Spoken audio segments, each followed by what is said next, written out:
Well, I thought these two were friends, but when it comes to money, friendship may part ways. When it comes to money, friendship may part ways. So this is what is going on between Elon Musk and Donald Trump, the US president. Donald Trump has come out to say that he's very, very disappointed in Elon Musk, that if other people should uh, criticize him, Trump, that Elon shouldn't have done that. Okay, let me trace back. During Donald Trump's election, I know that Elon Musk supported his ambition with 250 million US dollars. He did that. He supported him with 250 million US dollars to make sure that he won that election. Now, what is going on is because Donald Trump has passed a bill that will affect Elon Musk negatively, and Elon Musk has come out to disagree with the bill. He didn't agree to it. But before then, I want you to sit back and watch the video. Watch it carefully and listen to what the president of US said. Don't forget to drop your comments too under the comment section. Criticism that I've seen thank you, Mr. President. The criticism that I've seen, and I'm sure you've seen, regarding Elon Musk and your big, beautiful bill. What's your reaction to that? Do you think it in any way hurts passage in the Senate, which, of course, what is you're seeking? Well, look, I've always liked Elon, and it's always very surprised. You saw the words he had for me, and he hasn't said anything about me that's bad. I'd rather have him criticize me than the bill, because the bill is incredible. It's the biggest cut in the history of our country. We've never cut. It's about 1.6 trillion in cuts. It's the biggest tax cut. You would say, people's taxes will go way down, but it's the biggest tax cut in history. It's we are doing things in that bill that are unbelievable. And when you look at what we're doing for small businesses, for people, for middle-income people, all of the things that we're doing, nobody's ever seen anything like it. And Elon's upset because we took the EV mandate, and which was a lot of money for electric vehicles. And they're having a hard time, the electric vehicles, and they want us to pay billions of dollars in subsidy.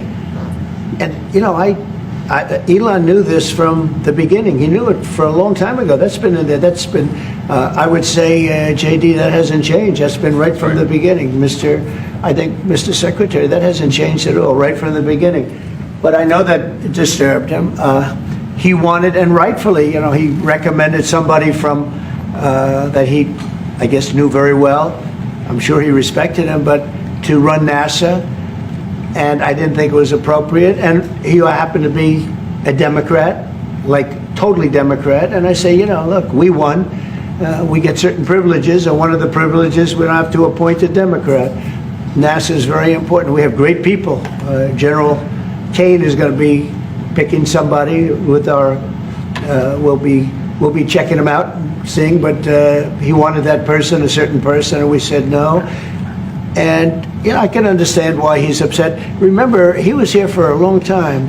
You saw a man who was very happy when he stood behind the Oval desk, and even with the black eye, I said, "Do you want a little makeup? We'll get you a little makeup." But he said, "No, I don't think so," which is interesting and very nice. He wants to be who he is, so you could make that statement too, I guess. Look, Elon and I had a great relationship. I don't know if we will anymore. I was surprised because you were here. Everybody in this room practically was here as we had a wonderful send-off. He said wonderful things about me. You couldn't have nicer. Said the best things. He's worn the hat. Trump was right about everything. And I am right about the great, big, beautiful bill.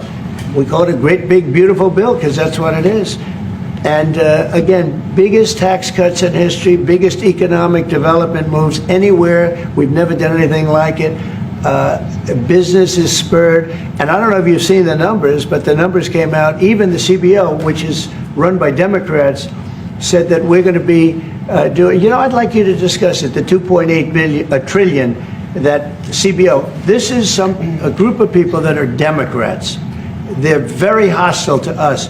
They just came out with phenomenal numbers, what it does. You want to mention that, Scott? Yes, sir. So what we've seen is we keep hearing from the CBO that there's going to be a large deficit from the bill, which we disagree with, but using the CBO scoring, they came out and scored the tariff revenue. We think it'll be the minimum of $2.8 trillion over the 10-year window, which actually puts the bill in surplus if you include the tariff revenue, which they won't do.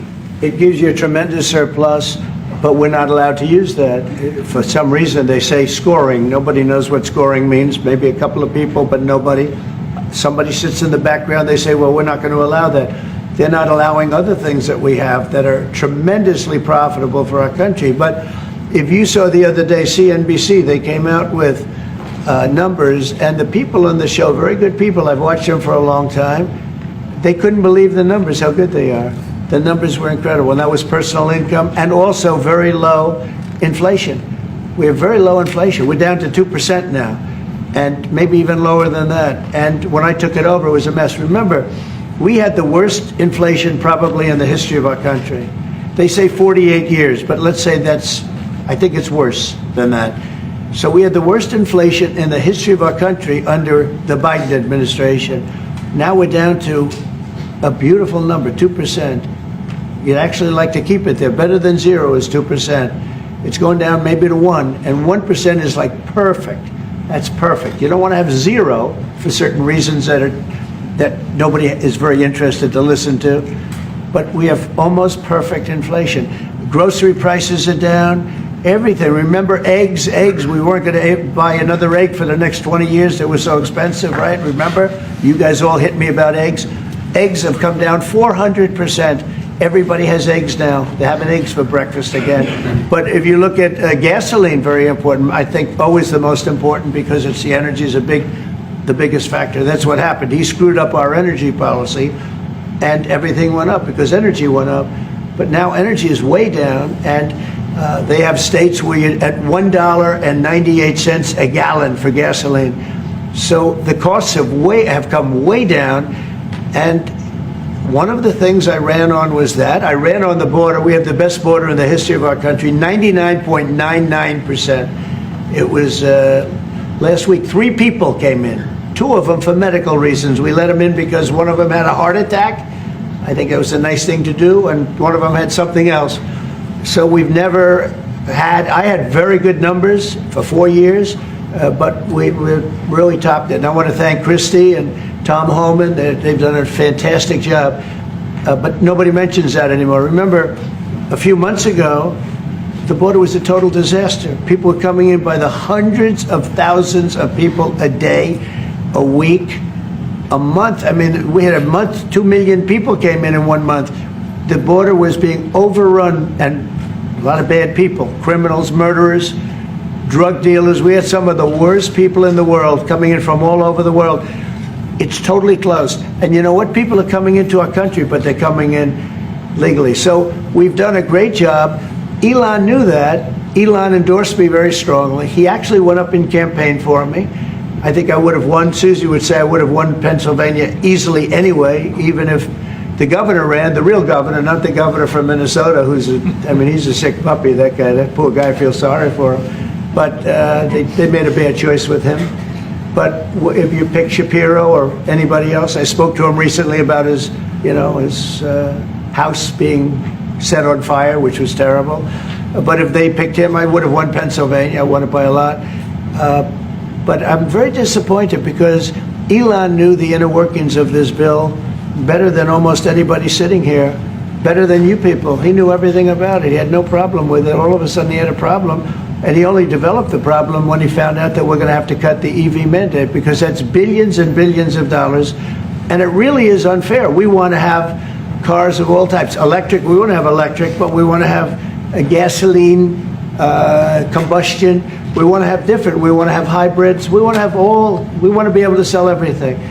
And when that was cut, and Congress wanted to cut it, he became a little bit different, and I can understand that. But he knew every aspect of this bill. He knew it better than almost anybody, and he never had a problem until right after he left. And if you saw the statements he made about me, which I'm sure you can get very easily, it's very fresh on tape.